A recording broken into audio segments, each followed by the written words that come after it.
I suspected my girlfriend of cheating, so I bought her a journal for Valentine's Day. Unbeknownst to her, I had heard from a close friend of mine that my girlfriend was flirting with another guy at the bar. When I heard this information, I started to notice signs of my girlfriend acting suspicious. She was always laughing at her phone, and when I asked her about it she got angry and always told me it was just her mom or sister. I started to grow more and more suspicious by the day, but did the best I could to hide it and act like everything was normal. Valentine's Day rolls around and I decided to buy her a cute little journal and encourage her to write her thoughts and things in it, telling her I read somewhere that it helps with stress. I had already gone through her phone when she was asleep but found nothing, so I was starting to doubt myself, but I still had a bad gut feeling that my girlfriend was cheating. I knew she loved writing, so I thought that this was a perfect gift and maybe I could catch her writing something about her little secret. A few weeks passed and I had almost forgotten about the whole thing when one night she came home smelling like cologne. I brushed it off and pretended to fall asleep. After I knew my girlfriend had fallen asleep, I crept over to her dresser and snagged her journal off the top. I went to the bathroom and locked the door. At first everything seemed normal and I began to feel bad about invading her privacy like this. But then, I flipped past a bunch of blank pages and my heart stopped. It was a love note written in different handwriting than my girlfriend's, talking about how much fun this person had with my girlfriend and how they will have to meet up again. But it gets far worse. Underneath the note was my girlfriend's handwriting replying to the message, making fun of how oblivious I was, and how I was too nice.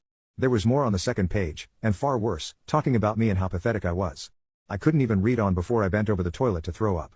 I closed the journal, and then it hit me: how the hell is this guy writing in this journal? Is he in our house when I'm not there? Or is my girlfriend bringing her journal with her when she goes out and they write these secret little love notes? This thought set me over the edge and I nearly ripped the entire journal apart, but I somehow told myself to remain calm. I went back to bed, put the journal back on the dresser, and tried my hardest not to disrupt my sleeping girlfriend. Morning comes and I had to act like everything was normal, but even looking at my girlfriend made me want to throw up.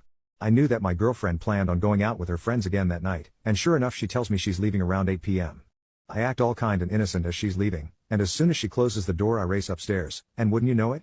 The journal is not there. I pick up my phone and dial my friend Joe, the one who originally warned me about my girlfriend's behavior.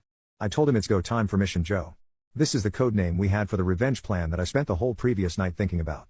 Joe was instructed to be at the bar that I knew my girlfriend was always at and gather evidence of her cheating.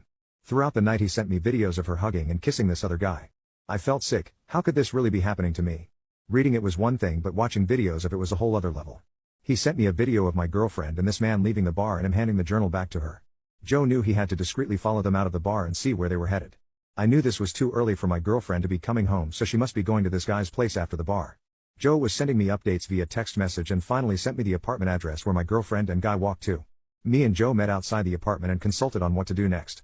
Adrenaline filled my body as we waited. Joe worked for a plumbing company where they use these little cameras attached to a bendable tube to inspect pipes and things of that nature, and when he told me that he brought it with him we both looked at each other and smirked. The apartment complex only had 6 rooms, so it wasn't that difficult to find which room they were in. Me and Joe brought our camera inside and snuck it past the reception desk and started putting our ears up to each door. My heart was racing and I could hardly keep walking on, so I instructed Joe to just tell me if he heard them in any of the next rooms.